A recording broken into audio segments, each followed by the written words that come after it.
दुनिया के हर शुभ काम में इस्तेमाल होने वाले नारियल पर इंसान के चेहरे की तरह दो आंखें, एक मुंह और जटाएं क्यों होती हैं? इंद्र, अगर तुमने इस राजा को स्वर्ग से धक्का दिया तो आज मैं इस ब्रह्मांड के नियमों को चुनौती देता हूँ। मैं एक नया स्वर्ग और एक नया इंसान रच दूंगा। आखिर कैसे एक जिद्दी राजा और एक अहंकारी महर्षि की जंग ने दुनिया को सबसे पवित्र फल दिया? आज उस इंसानी सिर का सच जान लो जो आज आपकी पूजा की थाली में रखा है। यह कहानी शुरू होती है राजा त्रिशंकु से, जो इक्ष्वाकु वंश के प्रतापी राजा थे, लेकिन उनकी एक ऐसी अजीब इच्छा थी जिसने स्वर्ग में हरकंप मचा दिया। त्रिशंकु को मरने से डर लगता था। वो चाहते थे कि वो सदैव अपने इसी शरीर के साथ स्वर्ग जाए। वे पहले गुरु वशिष्ठ के पास गए, पर वशिष्ठ ने मना कर दिया। यह प्रकृति के नियम के खिलाफ है, लेकिन त्रिशंकु हार मानने वालों में से नहीं थे। वो पहुंच गए महर्षि विश्वामित्र के पास, जो उस समय वशिष्ठ के सबसे बड़े प्रतिद्वंद्वी थे। विश्वामित्र ने अपने अहंकार में आकर त्रिशंकु को वचन दे दिया, मैं तुम्हें इसी शरीर के साथ स्वर्ग भेज कर रहूंगा। भयंकर यज्ञ शुरू हुआ। मंत्रों की शक्ति से त्रिशंकु का शरीर धीरे धीरे हवा में उठने लगा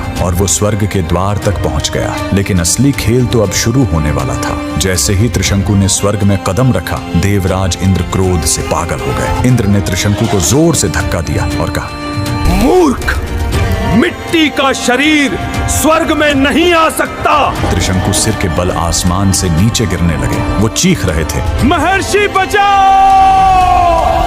विश्वामित्र ने अपनी तपस्या की पूरी शक्ति झोंक दी और चिल्लाए, ठहर जाओ। त्रिशंकु बीच आसमान में ही अटक गए। न धरती के रहे न स्वर्ग के। विश्वामित्र का क्रोध 7वें आसमान पर था। उन्होंने देवताओं को नीचा दिखाने के लिए अपनी शक्ति से एक नया ब्रह्मांड बनाना शुरू कर दिया। उन्होंने त्रिशंकु के शरीर को सहारा देने के लिए एक खंभा खड़ा किया। देवता घबरा गए और विश्वामित्र से सुलह की। तय यह हुआ कि त्रिशंकु बीच में ही रहेंगे, लेकिन विश्वामित्र ने जो नया स्वर्ग बनाने की कोशिश की थी उसे प्रकृति में विलीन करना पड़ा। वो खंभा नारियल का पेड़ बन गया और त्रिशंकु का सिर नारियल का फल। इसीलिए नारियल पर 2 आंखें और एक मुंह होती है। त्रिशंकु का चेहरा और उसके ऊपर के रेशे उसके बाल हैं। जीवन का बड़ा सबक, त्रिशंकु की तरह हमारी अंधी महत्वाकांक्षा हमें कहीं का नहीं छोड़ती। हम अक्सर बीच में अटक जाते हैं, लेकिन ईश्वर की कृपा देखिए, एक इंसान की हार को उन्होंने श्रीफल बना दिया ताकि दुनिया याद रखे कि अहंकार चाहे कितना भी बड़ा हो, जीत हमेशा प्रकृति के नियमों की होती है। नारियल फोड़ने का असली मतलब है अपने अहंकार को फोड़ना। जब तक नारियल की सख्त परत ईगो नहीं टूटेगी, अंदर का मीठा जब आत्मा नहीं मिलेगा। अगर नारियल का यह रहस्य आपको आज पहली बार पता चला हो तो कमेंट में लिखें, जय श्री हरि और हर हर महादेव।